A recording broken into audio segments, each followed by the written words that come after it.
Question I get all the time: are these bison or are these buffalo?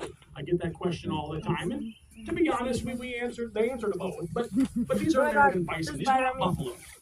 So the story goes, way back when the natives lived here in this continent, the Native Americans, they loved this animal. It was their livelihood. It was their sustenance. It was their pride and joy. Close. It was their sacred That feast. one was really close. The natives utilized every inch of the bison, from their horns to the hooves to the hide to the meat to the.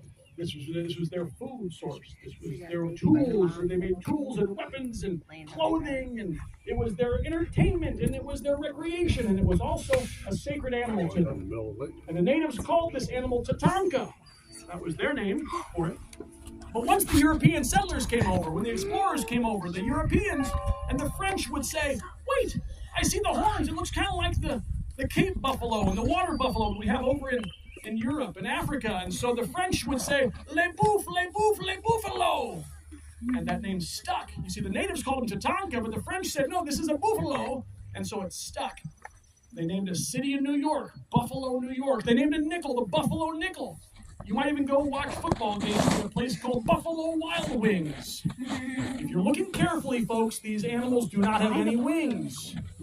Those wings that you eat when you're watching football games, those are chicken wings that are dipped in a sauce that was invented in a bar in Buffalo, New York. That's how the sauce got its name. That's how the wing got its name. And it's all a big mistake because these are bison all along. But the name became so commonplace that to this day, we still call them buffalo, even though they truly are bison, our national mammal. Beautiful creature and an animal of resilience, a story for America, a story of perseverance. And did you know that at their peak, the bison as a species blanketed our continent? 30 to 60 million strong at one point. 30 to 60 million from Canada down to Mexico. They blanketed our North American continent. But unfortunately, due to the slaughtering efforts that took place in the 1800s, those slaughtering efforts brought their numbers down to nearly just hundreds were left.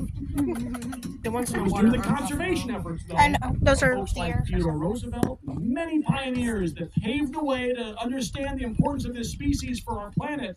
And as a keystone species, they did everything they could to help this animal not just survive, but to thrive once again to the point where we can truly enjoy them for what they are. An inspirational animal for our country. I'm going to take the microphone off. I don't want them to hear me say this part, but the bison is also the healthiest meat that you can eat. I don't want them to hear me. So I say this because... Oh, they're all looking now. I know they're here, but anyway, they're better for you than chicken. They're better for you than beef. They're better for you than many fish because they're rich in nutrients and they're lean and they're healthy.